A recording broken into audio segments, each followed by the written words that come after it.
I am here to tell you all about your toolkit.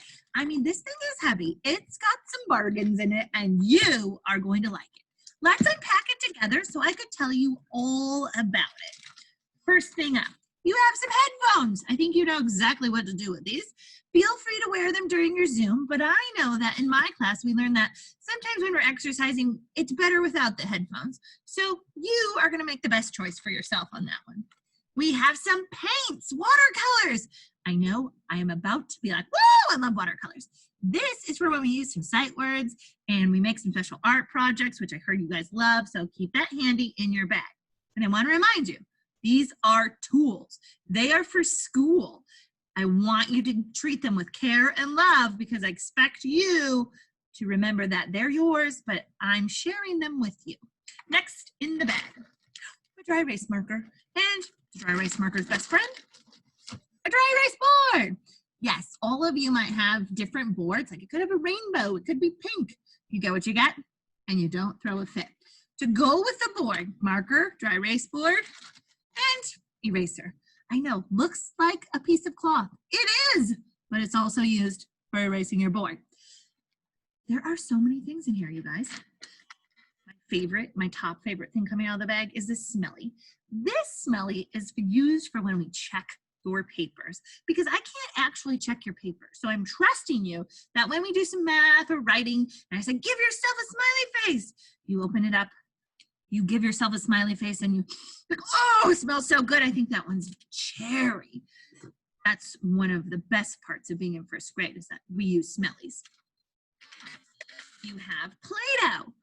This Play-Doh should live in your toolkit all the time.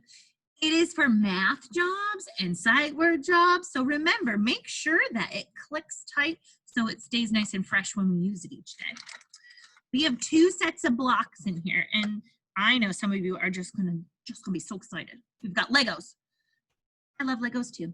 These are for math. We will tell you all about them when we're gonna use them, but they live in your, hope you're gonna shout it with me, tool bag, toolkit. That's where they stay. We also have Unifix cubes. Unifix cubes are a fancy way of just saying these are cubes for math. We will be counting with them, stacking with them, and measuring with them. Now, every school year is not complete without a new set of markers and a new set of crayons. Now, your crayons might not look like this one, but you're still gonna love them. They're nice and sharp, and they're for using when we do pictures or any other jobs, but now you have all the supplies you need right next to you. You also have a notebook for all your paper needs. Like you can rip a piece of paper out in here, but you can also just leave it in for all those jobs. Your notebook could look like this. It could have a spiral on it. Remember the first grade rule? Get what you get, and you don't throw a fit. Next up, you have a book. This is a book from the bosses, the big people downtown. That means the people that tell us how to do school so great. You can read it with your family. It's more like a mom and dad job. So that's called your back to school book. Keep that in there. You have a lovely, I love this one, bookmark. But it helps you track the words on your paper. So see how it's kind of see-through right there? That's where you put the letters on the line that you're reading to make it more focused or focused on what you want to think about. That was hard to say. Okay. Now, don't worry, the bag's not empty yet, so hold tight. At the bottom of your bag, maybe you pull these out first, sharp pencils. Lots of sharp pencils because you're going to be doing lots of thinking. Dice. Oh, you can't see those. How about like this? Dice for math. Keep them together. They live in your tool bag, toolbox. Skittles. Now I know you want to eat them. You will get to eat them, but you have to do a math. Nope, it's not a math job. It is a get to know you and thinking about how smart you are and what you love about school game with these. So don't eat them until it's on our schedule for the day that you get out your Skittles and we do our job together. You can smell them. You can hug them and love them. Don't eat them till the day that it's on the schedule. Here's your math book. No, can you believe that in first grade you get a big old math book? This is our math book we're going to use. And I want you to take a look because I have learned that page numbers are hard to do in first grade. We will be talking about go to page 7. You'll have to find it at the bottom and we're going to be working with them every single day. Last but not least, you have a very nice green folder. Everybody has it's like a little shopping list. All the things that belong in your bag.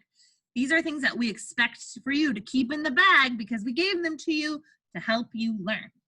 Inside the folder are lots of great treasures. Some books, yes, they are yours to keep forever and ever. And they have a note inside of there for your parents. Maybe you can practice reading them.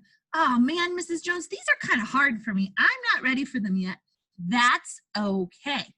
But you could still say, well, how about I hunt for letter H? Oop, found it.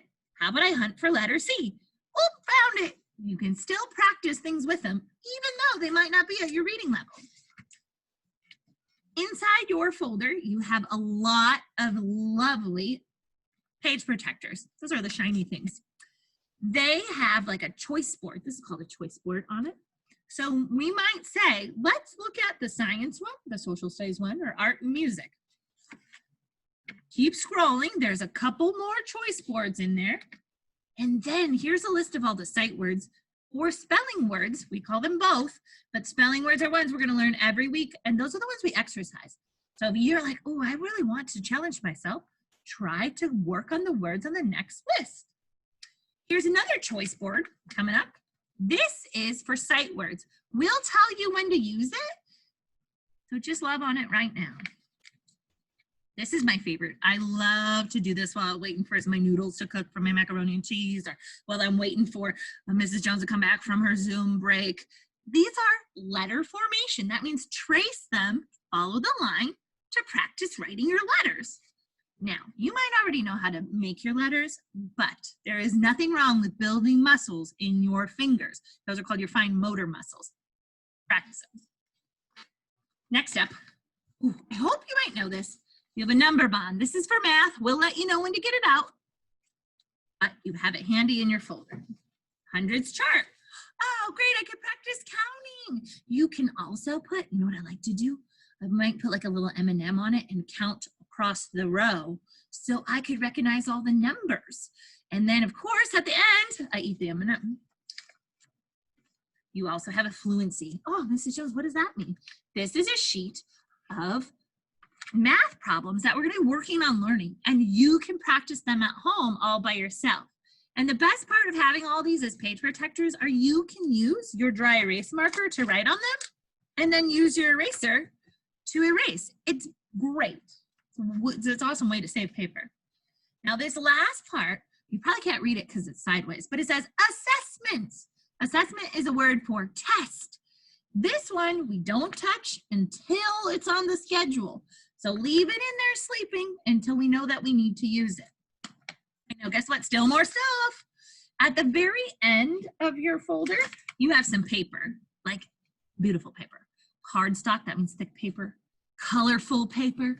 This is for jobs that you want to use for school. So maybe like I might say, we're going to draw a picture and you can use this for that picture.